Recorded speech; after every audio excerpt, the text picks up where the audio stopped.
চাঁপায় নবাবগঞ্জের মাস যাবত লাহের খাওয়া চিরদিনের জন্য হারাম। এই প্রথাই না যায়, এই প্রথাই হারাম। বিবাহ হয়ে গেছে, শ্বশুর বাড়ি থাকবে, নিরুপায় ভিন্ন জিনিস। নিরুপায় ভিন্ন জিনিস। নিরুপায় সেটা তো একটা কথাই। নিরুপায় আমরা স্বাভাবিকভাবে মেয়ে বাপের বাড়িতে গিয়ে মাস মাস থাকবে, তার নাম লাহোর, পেটে বাচ্চা এসেছে তাই 3 মাস থাকবে, সব ঢং ভং একটাও যায় না। মানুষ আস্থা পায় না, মনে করে যে মেয়ে যদি শাশুড়ির কাছে থাকে তো পেটে বাচ্চা কাজ টাজ করতে পারবে না, জোর করে শাশুড়ি চাপ দিয়ে কাজ করিয়ে নেবে, আস্থা পায় না। তো সবাই সবারটা এরকম করে। এটা তো মেয়েটার মা, তো এই মায়ের কাছেও তো কারো বেটি আছে, সবাই সবার দাঁত তুলে নেয় নাকি? আমি তো ও কথা বলিনি। আমি আমার মা বলছে যে তুই যেভাবে বলছিস তাতে আরো বয়রা বেড়ে যাবে। তখন আমি বলছি বয়রা বাড়বে না, শাশুড়ি বৌমাকে শতবার মা বলুক তো, তারপরে দেখা যাক কি হয়। যখন তখন বলবে খালেদা আম্মু, শাশুড়িতে বলবে খালেদা আম্মু ঘরটা ঝাড়ু দাও তো আম্মু, আম্মু এই বিছানাটা একটু ঠিক করো তো আম্মু। সারাদিনে 100 বার শাশুড়ি বৌমাকে মা বলুক না, আগে বলুক তারপরে দেখা যাচ্ছে কি হয়। তখন আমার মা বলছে না, ওই দিক থেকে তুই বল যে বৌমাই শাশুড়িকে কি বলুক, আম্মা কি করবো, আম্মা কি করবো, আম্মা কোনটা করা লাগবে। আমি না মা এদিক থেকে চালু করতে হবে, যে এদিক থেকে চালু হোক, যেহেতু শাশুড়ি পুরাতন মানুষ, সংসার করে আছেন, ইনি আদর করে তাকে কন্ট্রোল করবেন। তো একটা মেয়ে মানুষ এসেছে অপর বাড়ি থেকে, এখানে তো সম্পূর্ণ বুঝতে পারে না। এই হিসাবে শাশুড়িকে আগে আসতে হবে, বৌমাকে পরে আসতে হবে। এই কথা আমি সবসময় আমার মাকে বলতে দেখেছি। তো 5 নম্বর যেটা বলেছি সেটা হলো ক্ষমতা। বিবাহ করলে ক্ষমতা লাগবে, মানে কন্ট্রোল ক্ষমতা লাগবে। চোখ যেভাবে ঘুরে বউ সেভাবে চলে, তার নাম ক্ষমতা। বাহির থেকে চলে আসলো, আপনি বসে আছিলেন বাড়িতে, কি ব্যাপার বাইরে গেলে, মানে বুঝলাম না কোথায় গেছিলেন। পানির ব্যবস্থা তো ভিতরে আছে, পায়খানার ব্যবস্থা আছে, পেশাবের ব্যবস্থা আছে, তো বাইরে গেলে কি কাজে? এখন তো আর সেদিন নাই যে বাড়িতে আগুন আছে সেই বাড়িতে সবাই যাবে যে ওভাবে কি করে আগুন নিয়েছে বাড়িতে ঘরে জ্বালাবে, সেটাও তো নাই। এখন অত তো ধার করতে যাওয়া লাগে না। এই যে নুন আনোরে, কাজকে তেল আনোরে, কালকে আটা নিয়ে আসে, পরের দিন দিয়ে আসছি, এখন তো মানুষের ওরকম লাগে না, প্রায় সবারই আছে। তো কেন যাবে? তো আমার মা বলছে যে সবাই তো বাপ চাচা, তো যাবে না কেন? তাহলে ভুল হয়ে আছে, সবাই বাপ নয়, সবাই চাচা নয়। নিজ চাচা ব্যতীত যেগুলো নিজ দাদার ছেলে, ওদের সাথে বিবাহ জায়েজ, কাজে ওর সাথে পর্দা করতে হবে। আমি আর আপনি হোমসিকেলি বললে তো হবে না। বলছিলাম রাসূল সাল্লাল্লাহু আলাইহি সাল্লাম বললেন, যুবক দল বিবাহ করো, টাকা থাকলে বিবাহ করো। যদি টাকা না থাকে, ক্ষমতা যদি না থাকে, বউকে লালন পালনের ক্ষমতা যদি না থাকে, তাহলে রোজা থাকো। সিয়াম থেকে থেকে থেকে রোজা থেকে থেকে যৌবনকে ধ্বংস করে দাও, আর বিবাহ করিও না। হাদিস বুখারী মুসলিম। তাহলে বিবাহ করলে ক্ষমতা থাকতে হবে, আর্থিক থাকতে হবে, শারীরিক থাকতে হবে, মেজাজ থাকতে হবে, কন্ট্রোল করার মতো ক্ষমতা থাকতে হবে। কন্ট্রোল না করার ফাঁকেই আপনার মেয়ে এখন ক্লাস 10-এ পড়ে বসে আছে, এখানে চুল খুঁড়ে দিয়ে পাঞ্জার চুল সবাই দেখতে পাচ্ছে, আপনিও দেখতে পাচ্ছেন, দেশবাসীও দেখতে পাচ্ছেন। আপনাকে আব্বা আব্বা বলে ডাকছে, আসলে কি আপনি বাপ? ভুল হিসাব হচ্ছে, ভুলের খেসারত ইহকালও ভোগ করতে হবে, পরকালও ভোগ করতে হবে। একটু সময়। আল্লাহ তাআলা বিবাহ করতে বললেন, পিতাকে বলে মোহর দিয়ে বিবাহ করতে বললেন। বিবাহের পদ্ধতিতে রাসূল সাল্লাল্লাহু আলাইহি ওয়াসাল্লাম মেয়ে দেখতে বলেছেন, এ কথাই ঠিক। তবে মেয়েকে মেয়ের ছেলের বাপ দেখবে, এই কথা রাসূল সাল্লাল্লাহু আলাইহি ওয়াসাল্লাম বলেননি। ছেলে দেখবে, পরিস্থিতি অনুযায়ী ছেলে তার মাকে নিয়ে যেতে পারে, তার খালাকে নিয়ে যেতে পারে, তার ফুফুকে নিয়ে যেতে পারে, তার বোনকে নিয়ে যেতে পারে, সেটা ভিন্ন কথা। তবে এদেশের নীতিতে 5 জন 10 জন বসে থাকবে, মেয়ে আসবে, সেখানে সালাম দিবে, সবাই দেখবে, দেখি মুখখান কেমন, এটা চিরদিনের জন্য হারাম। সবাই মিলে বউ দেখা হারাম। বউ দেখার পরে বায়না প্রথা এখন উঠে গেছে, তারপরে এক সময় ছিল। বায়না প্রথা একেবারেই হারাম। ছেলে মেয়ে পরস্পর দেখার পরে বিবাহ ঠিক হয়েছে, বিবাহ ঠিক হয়ে গেলে প্রথম যেটা কাজ নিষিদ্ধ সেটা হলো থুবড়া হারাম। থুবড়া শব্দটা আমি ভুলে যেতে বলেছি, আর ডুলি বিবি শব্দটা, এ দুটা ভুলে যেতে বলেছি।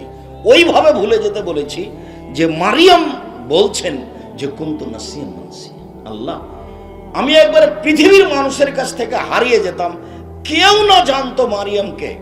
কেন? ঘটনা কি? জিবরাইল এসে একদিন বলছেন, মারিয়াম তোমার একটা সন্তান হবে। তখন আমি বললাম, আন্নালি গোলাম আলাম ইয়ামসাসনি বাশার আলামাকু বাকিয়ে, আরে আমার সন্তান হবে কেন? আমি ব্যভিচারিণীও নই, আমার বিবাহ হয়নি। সন্তান হওয়ার দুইটা পথ, হয় আমাকে জেনার মাধ্যমে আসতে হবে, আর না হলে আমার বিবাহ হতে হবে। তা আমি কারোর সাথে জেনাও করিনি, আমার বিবাহ হয়নি, সন্তান হবে মানে? তো জিবরাইল বললেন যে তোমার প্রতিপালক বলছেন এভাবেই হবে। তোমার প্রতিপালক বলছেন যে পারেন। আরে বাপ মা ছাড়াই মানুষ বানাতে পারি, তাই তো আদম। আর তুমি তো মা আছোই, মা দিয়ে তো পারা সহজ। শেষ পর্যন্ত ঈসা আলাইহিস সালাম দুনিয়াতে চলে আসলেন। এখন তিনি বলছেন, আহারে জাতিকে আমি কি দিয়ে বুঝাই? আমি কোলে করে যদি বাচ্চা নিয়ে গ্রামে যাই তো সারা গ্রামের পুরুষ নারী বলবে, ছি ছি ছি ছি ছি ছি, দেখছো বাইতুল মুকাদ্দাসে মসজিদে থাকে, ঢং করে থাকে, জেনা করে সন্তান নিয়ে এসেছে। ওরে আমার আফসোস, আমি জাতিকে কি দিয়ে বুঝাবো এই সন্তান? আমি তো বুঝাতে পারবো না। কুনতু নাসিয়াম মানসিয়া, আমি পৃথিবীর কাছ থেকে এমন ভাবে হারিয়ে যেতাম, কেউ না জানতো যে মারিয়াম কেটা, কারো মনে না থাকতো মারিয়াম কেটা। আমি এইভাবে পৃথিবী থেকে হারিয়ে যেতে চাচ্ছি। এইরকম ভাবে থুবড়া শব্দ আর ওই ডুলিবিবি শব্দ থেকে হারিয়ে যেতে হবে চাঁপাইনবাবগঞ্জের লোককে। থুবড়া শব্দই নাই। 20 বছর, 50 বছর, 100 বছর পরে কেউ যদি বলে থুবড়া, তখন আরো 5 জন বলবে থুবড়া কি জিনিস, থুবড়া কি জিনিস। তখন বলবে যে ও বুঝো না, অনেক দিন আগে থোবড়া প্রথা দেশে ছিল। সেটা হলো এই, বিবাহের দিন তারিখ হলে মেয়ের মায়ের বাড়িতে ক্ষীর তৈরি হতো, গ্রামের লোক আসতো, সবাই মিলে মেয়েটার সামনে বসতো, ক্ষীর মুখে তুলে দিত, যুবতী মেয়েরা গীত বলতো আর বলতো টাকা দিলে মুখ খুলে দেব, নইলে মুখ বন্ধ করে রাখবো।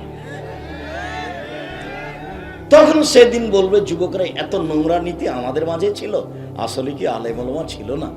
আলেম ওলামা নিরুপায় হয়ে তার বাড়িতে হয়েছে, তার মেয়েও সবার সামনে বসেছে, সবাই মুখে ক্ষীর তুলে দিয়েছে, কিছু বলতে পারেনি। মৌলানা সাহেব জানে কি না বলতে পারবো না, আমার মনে হচ্ছে চুপটি লেগে এভাবে থেকেছে, আমার অনুমান, আমি জানি না, আল্লাহ আলাম। তবে আমি আমাদের গ্রামে যেসব সাধারণ মৌলভী সাহেবকে দেখেছি, তারা কে কিছু বলেননি। আমার চাচা বাসেদুপুর স্কুলের শিক্ষক, দীর্ঘদিন যাবৎ, মৌলানা আবুল কাশেম, তার বাড়িতে তো আমি দেখেছি, আমিও তো তার মধ্যে আছি, দেখেছি সবাই মিলে গীত গাচ্ছে আর খাবার তুলে দিচ্ছে। মৌলবী রমজান মৌলবী দেবীনগরে বিবাহ পড়ার পরে জামাইকে বলছে, উঠো 2 রাকাত সুন্নাত সালাত আদায় করো। এটা তো বেদাত, আমি তো আর জানি না তখন, নাহলে তো আমি তখনই ঠেকাতাম। সে তো অনেক দিন আগের কথা। তো থোবড়া আর ডুলি বিবি চিরদিনের জন্য হারাম। এখন বিবাহে যাবে কিছু মানুষ, যাবে মুরব্বীরা, যাবে এতগুলি 40-50 জন 100 জন যুবক যাবে, বরের সাথে বরযাত্রী হিসাবে এই নীতি নয়। চলেই যদি যায় তো বিবাহ খরচ হিসাবে এই বরকে, এই জামাইকে শ্বশুর হাতে টাকা দিয়ে আসতে হবে। আব্বা আপনি তো অনেক খরচ করেছেন, 1 লক্ষ টাকা থাকলো আপনার বাড়ির খাওয়া খরচের জন্য। কেননা সেদিন বিবাহের বৈঠকে গিয়ে মেয়ের বাপকে খাওয়াতে হবে, বিবাহ সম্পর্কে কিছু মেয়ের বাপের খরচ হবে, এটা কোরআন হাদিস দিয়ে বোঝা যায় না। কোন জায়গাতে মেয়ের বাপের 2 টাকা 2-4 টাকা খরচ হবে এর কোনো প্রমাণ নাই। অতএব সেদিনের খাওয়া খরচ ছেলের বাপই দিয়ে আসবে। বিহাই সাহেব অনেক খরচ করেছেন, 50,000 টাকা থাকলো, এটা ছেলের বাপ করবে, মেয়ের বাপের সাথে কোনো সম্পর্ক নাই এখানে। তারপরে মোহর এইভাবে নির্ধারণ হবে না, বোকামি মত পরিচয় দিয়ে আগের মতোই হবে। মাঝা খরচ নামে কোনো কথা নেই, বিবাহ ঘেরা নামে কোনো কথা নেই। 1 গ্লাসে আছে লবণ পানি আর 1 গ্লাস আছে শরবত। এই প্রথা হারাম। বিবাহ পড়ানোর সময় আগে হতে হবে খুতবা, তারপরে কথা হবে। আগে খুতবা, তারপরে কথা হবে। অমুক এত টাকা নগদ, এত টাকা বাকিতে আমার মেয়ে তোমার সাথে বিবাহ বন্ধন আবদ্ধ হতে রাজি। 2 জন সাক্ষী থাকবে, মেয়ের বাপ থাকবে। মেয়ের বাপ যদি খুতবা পড়াতে পারেন ভালো, নাহলে মৌলানা সাহেব খুতবা পড়াবেন। মৌলানা সাহেবের যখন খুতবা শেষ হয়ে যাবে বর সামনে থাকবে, দুইজন সাক্ষী পাশে থাকবে। মেয়ের বাপ বলবে, আমার মেয়ে খালেদা এত টাকা নগদ, এত টাকা বাকিতে তোমার সাথে বিবাহ বন্ধনে আবদ্ধ হতে রাজি, তুমি তাকে স্ত্রী হিসেবে কবুল করো। তখন ছেলেটি বলবে কাবেল তো, বা কবুল করলাম। বুখারীর হাদিস অনুযায়ী কাবেল তো বলবে, এ কথাই ঠিক। কাবেল তো আরবি শব্দ, তার মানে হলো কবুল করলাম, বা বলবে কবুল করলাম। একবার বললেও হবে, তবে গুরুত্বপূর্ণ কথা আল্লাহ রাসূল 3 বার বলতেন, মর্মে 3 বার বলা যায়। মেয়ের কাছে বিবাহ পড়ানো হারাম, মেয়ের কাছে বিবাহ পড়ানো হারাম। আব্দুর রাজ্জাক সাহেব, আমাদের যে হয়েছে, যেটা হয়েছে সেটা নিয়ে কোনো কথা নেই, যেটা গেছে গেছে। এখন থেকে মেয়ের কাছে আর বিবাহ পড়ানো যাবে না।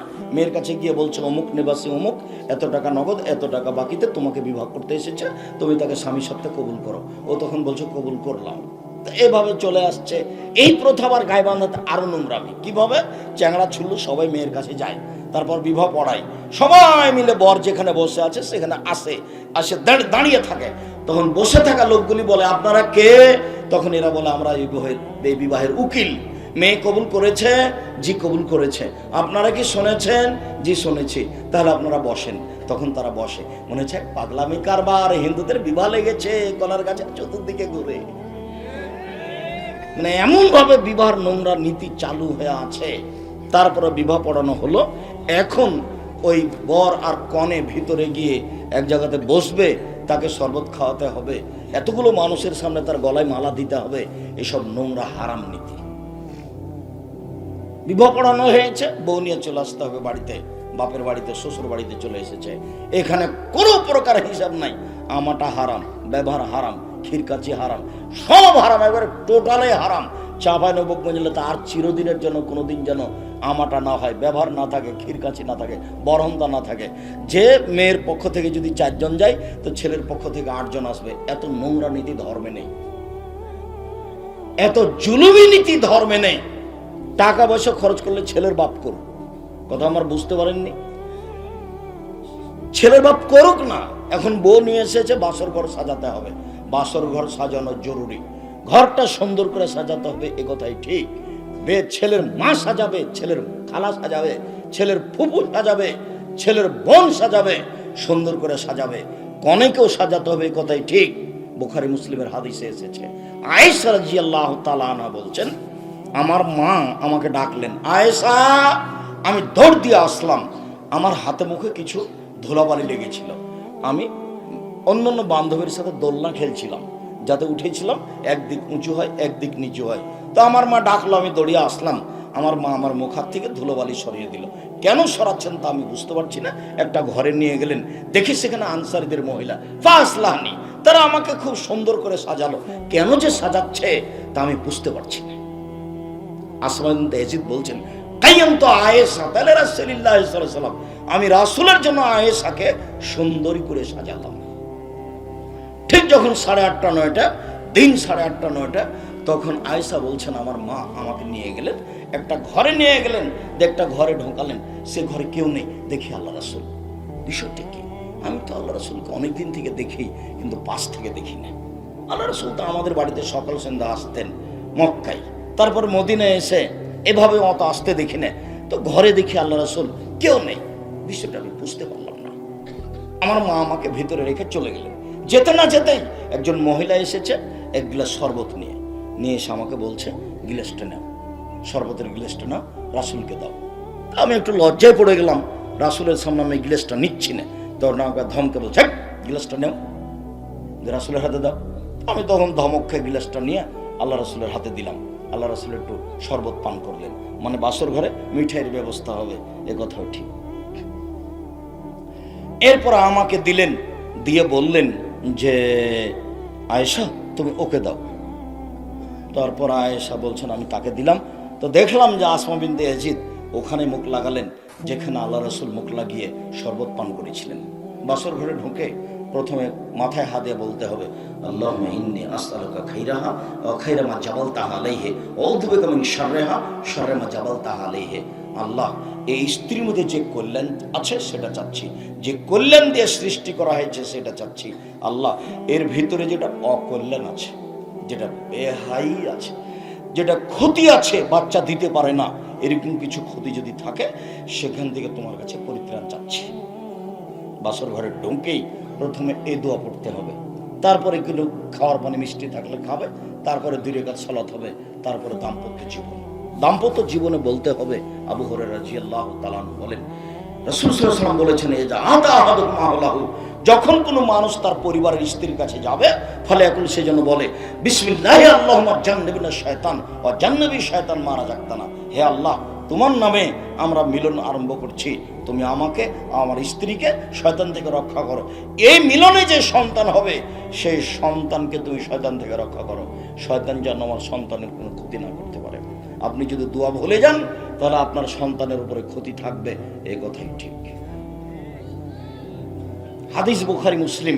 এইভাবে সকাল হয়ে গেল, এবার আসলো অলিমা। এবার দেখি তোমার বাপ কত টাকা খরচ করতে পারে। কি এলাকার নাম?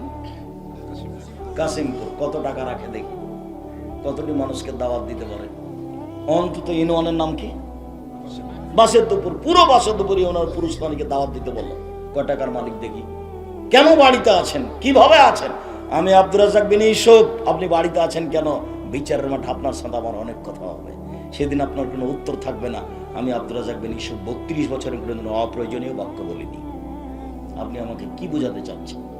আপনি মনে করিয়েন না যে কিয়ামতের লক্ষণ হয়ে গেছে, সেজন্য ধর্ম একবারই উঠে গেছে, কথা আপনি মনে করেন না। ধর্ম আছে, সঠিক কথা আজও আছে। আমি তো বলছি, আমি আব্দুর রাজ্জাক বিন ইউসুফ 32 বছরের কোনো অপ্রয়োজনীয় বাক্য বলিনি। 32 বছরে কোনোদিন কেসা কাহিনী বলিনি। 32 বছর আমি কোনোদিন কোনো মাযহাবকে নিয়ে কথা বলিনি। পুরো বক্তব্য নেটা আছে, টান দিয়ে দেখেনি, একটা বাক্য নেই। কোনো দিন বলিনি হানাফি মাযহাব এই, শাফি মাযহাব এই, জাহান্নামে যাবে, অমুক যাবে, এরকম কথা আমি কোনোদিন মুখ দিয়ে উচ্চারণ করি। বরং আপনি উল্টা দিন রাত গালি দিচ্ছেন, তা আপনি জানেন। আপনি যে বলছেন আব্দুল রাজ্জাক সাহেব, আমি আপনার পাতা কোনোদিন তুলে দেখি না। বলছে আব্দুল রাজ্জাক সাহেব হিন্দুদের টাকা দিয়ে কাবা ঘর তৈরি করা আছে, কথা বলাইছে। তুমি যে ফেসবুক চালাও, তো তোমার মাথাতে কি গোবর আছে? আমি বললাম যে ভারতের হিন্দুর টাকা দিয়ে কাবা ঘর তৈরি করা হয়েছে, কথা বললাম আমি। দেখছো তুমি ফেসবুকে এভাবে লিখলে, তোমার কি কোনো বিবেচনা নেই? তুমি আমার বক্তব্য আগেরটা কোনোদিন শুনোনি? আমি যে বলছি 26 বছর থেকে আমি ফতোয়া লিখি, 32 বছর থেকে আমি বক্তব্য দিই। তুমি কি করে ছট করে বলে দিলে যে আব্দুর রাজ্জাক সাহেব বলেছেন ভারতের হিন্দুদের টাকা দিয়ে কাবা ঘর তৈরি করা আছে? জিজ্ঞাসা করা হয়েছে, হিন্দুর টাকা কি মসজিদে লাগানো যায়? এটা হলো জিজ্ঞাসা। তখন আমি বলছি হিন্দুর টাকা মসজিদে লাগানো যায়। দলিল 1, রাসূল সাল্লাল্লাহু আলাইহি সাল্লাম হিন্দুদের উপঢৌকন দিয়েছেন। রাসূল সাল্লাল্লাহু আলাইহি সাল্লাম হিন্দুদের অমুসলিমদের উপঢৌকন নিয়েছেন। রাসূল সাল্লাল্লাহু আলাইহি সাল্লাম অমুসলিম মহিলার পাত্র থেকে পানি পান করেছেন। রাসূল সাল্লাল্লাহু আলাইহি সাল্লাম অমুসলিমদের বাড়িতে দাওয়াত খেয়েছেন।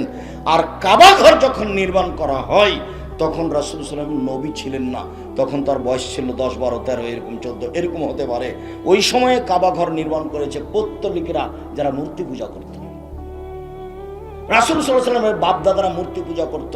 ওদের মূর্তির নাম ছিল হবল, লাত, মানাত, উজ্জা।